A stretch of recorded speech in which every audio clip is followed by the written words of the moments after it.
The birth of the world, Nordic creation myth. Listen well, children of the modern age, for I am the keeper of ancient echoes, a witness who has dwelt between the realms since before your ancestors first gazed upon the stars and wondered at their purpose. I have watched civilizations rise like morning mist and fall like autumn leaves, carrying with them their sacred stories, their whispered truths, their profound understanding of how existence itself came to be. Today, I shall unveil to you one of the most magnificent and terrible tales ever conceived by mortal minds. The birth of all things as witnessed by the fierce peoples of the North, those who called themselves children of the cold winds and knew the language of ice and fire. Close your eyes and let your spirit journey with me to a time before time, to a place before place, where even the gods themselves had not yet drawn breath. In the beginning, there was nothing, not darkness, for darkness implies the absence of light, and light had not yet been born, not silence, for silence suggests the cessation of sound, and sound had never existed. There was only the void, Ginnungagap, a yawning chasm that stretched beyond all comprehension, deeper than despair, wider than hope, more ancient than memory itself. Imagine, if you can, standing at the edge of absolute nothingness, where your very thoughts would echo into infinity without ever finding purchase. But the void, as all voids must, hungered for substance. And from this cosmic hunger, two realms began to stir in the primordial mists of potential. To the north emerged Niflheim, the realm of primeval cold and mist, where poisonous rivers called the Elivagar flowed like the arteries of some sleeping giant. These waters carried within them the very essence of destruction and creation intertwined. For what is birth but the destruction of what came before? From Niflheim's heart flowed 11 mighty rivers, their names like incantations upon the tongue of creation: Svöl, Guntra, Fjörm, Fimbulthul, Slider, Hrid, Silge, Ilger, Vid, Leipter, and Gjöl, each carrying the potential for life and death in equal measure. As these waters journeyed through the endless cold, they began to freeze layer upon layer, building mountains of ice that groaned with the weight of eternity. To the south, as if in response to this call of ice, blazed forth Muspelheim, the realm of fire and flame, where heat beyond mortal comprehension danced in eternal celebration of pure energy. Here dwelt Surtur, the fire giant whose very presence could melt reality itself, guardian of flames that would one day consume the world in its final hour. But that is a tale for another time, another revelation. The boundary between these two realms became the stage for the most magnificent cosmic drama ever conceived. Where the fire of Muspelheim met the ice of Niflheim, where absolute heat encountered absolute cold, something miraculous occurred. The ice began to melt, drop by precious drop, and from these drops, born of the marriage between opposing forces, came the first stirrings of life. From this divine precipitation emerged Ymir, the primordial giant, the ancestor of all frost giants, a being of such immense power and terrible beauty that the very fabric of existence trembled at his birth. Picture him, if your mind can encompass such magnitude, a creature formed from the elemental forces themselves, neither fully of ice nor of fire, but something altogether more profound. His breath became the winds, his heartbeat the rhythm that would one day govern the tides, his dreams the first whispers of what consciousness might become. But Ymir was not alone in that twilight of creation.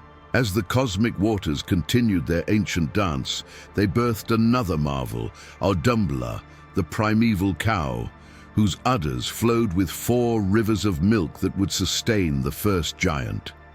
She was creation's first mother, the provider, the nurturer, embodying the principle that even in the harshest beginnings of existence, there must be sustenance, there must be care. Now observe the poetry of what follows, dear listeners, for it reveals truths about the nature of existence that your modern minds have forgotten.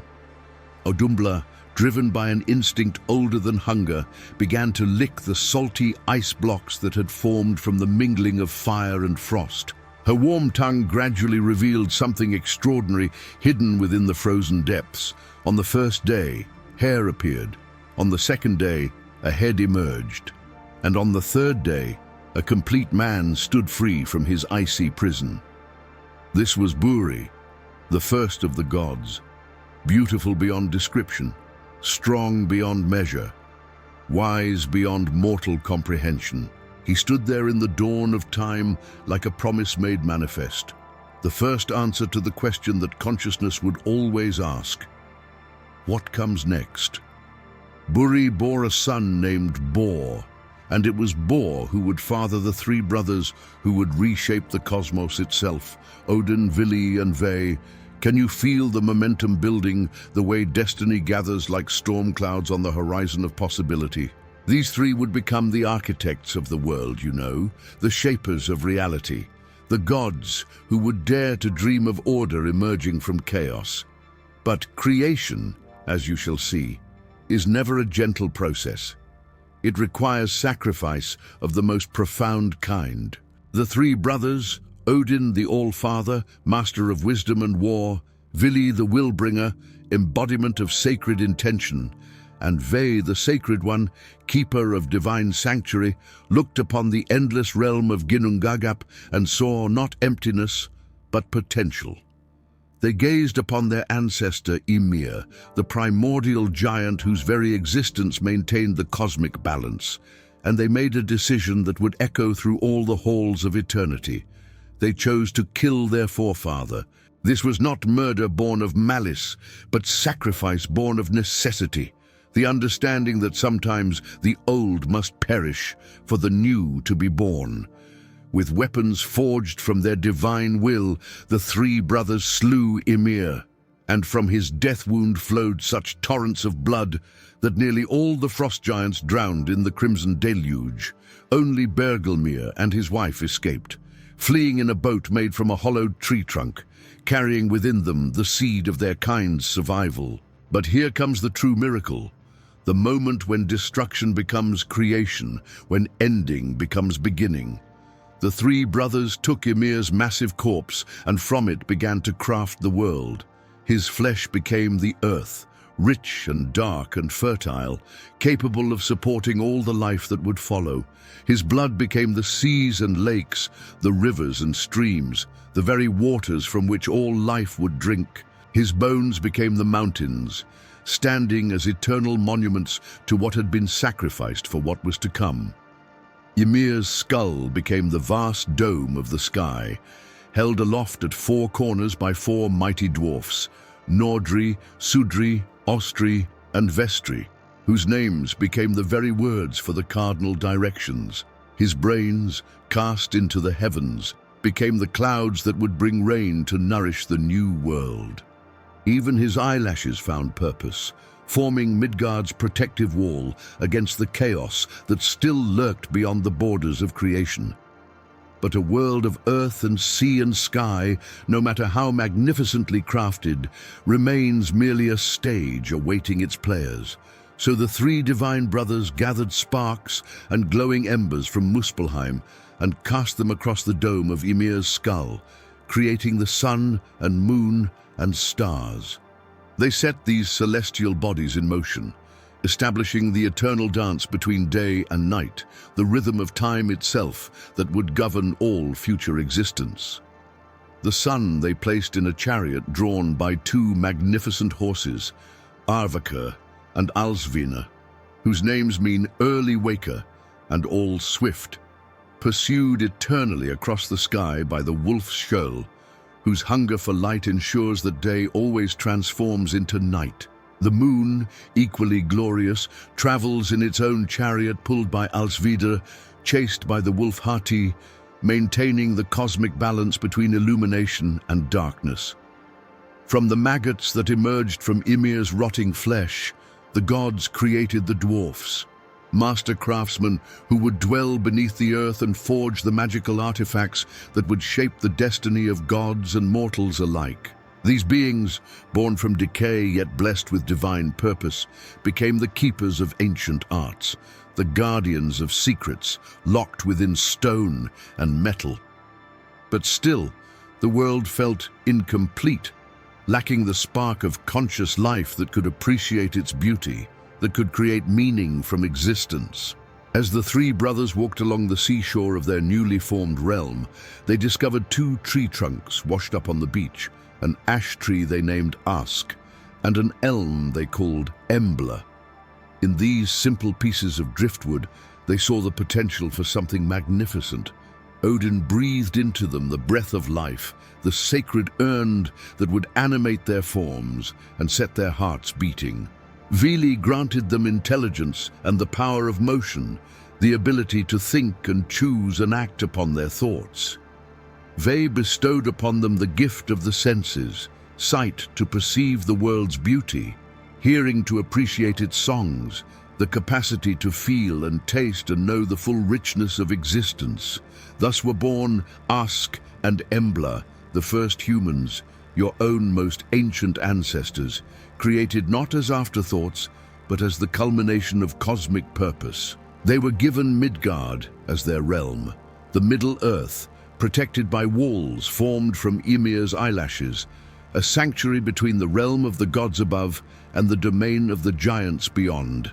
Around this central realm, the three brothers established 8 other worlds, creating the great cosmic tree Yggdrasil that would connect all realms in a vast network of existence. Asgard became the home of the gods, connected to Midgard by the rainbow bridge Bifrost. Alfheim housed the Light Elves, Svartalfheim the Dark Elves, Jotunheim the Giants, Vanaheim the Vanir gods, Nidavellir the Dwarves, and Helheim the realm of the dead. At the base of the great tree dwelt the 3 Norns, Urd, Verdandi, and Skuld, past, present, and future, who wove the threads of fate that would govern all existence. Even the gods themselves were subject to these cosmic weavers, for destiny, once set in motion, flows like a mighty river that no force can fully redirect. And there, in that moment when all the realms were established and the cosmic order was complete, when the first humans drew their first breaths of the fresh-formed air, the ancient world settled into its rhythm. The gods established their great halls in Asgard. The giants retreated to their mountain fastnesses. The dwarfs delved deep into the earth's bones. And humanity began its long journey of discovery, creating stories and songs, loves and losses, the full tapestry of mortal experience. But even in this moment of triumph, the wise among the gods knew that this was not an ending, but a beginning. For in the Norse understanding of existence, all things move in cycles. Creation follows, destruction follows creation in an eternal wheel of becoming. The very forces that brought the world into being carried within them the seeds of its eventual transformation, when fire and ice would meet again at the world's end, when Ragnarok would come and the cosmos would be reborn once more. This knowledge, passed down through countless generations of storytellers, reminds us that creation is not a single event, but an ongoing process, that each ending contains within it the promise of a new beginning, that even the gods themselves participate in cycles greater than their own understanding. So remember this tale, children of the modern age, when you gaze upon the stars or feel the earth solid beneath your feet. Remember that everything you see and touch and know was born from the meeting of opposing forces, from the sacrifice of what came before, from the divine imagination that could see potential in the void itself. In your own lives, when you face the chaos of uncertainty or the cold of isolation, remember that these too are the raw materials from which new worlds can be born. For you are the descendants of Ask and Embla, created by gods from the body of a giant, animated with divine breath, blessed with the capacity to perceive beauty and create meaning. The same cosmic forces that birthed the world flow through your veins. The same divine spark that first illuminated existence burns within your consciousness. This is the gift of the ancient stories, not merely entertainment for idle hours, but profound teachings about the nature of existence itself. Reminders that you are part of something far greater and more magnificent than your individual lives. Participants in a cosmic drama that began with the meeting of fire and ice and continues still in every choice you make, every breath you take, every moment you choose creation over destruction. Thus speaks the keeper of ancient echoes, and thus ends this revelation of the world's beginning. But remember, every ending is also a beginning, every conclusion an invitation to deeper understanding. The stories continue, as they always have, as they always will, flowing like the eternal rivers that first carried the seeds of existence from the void into the light.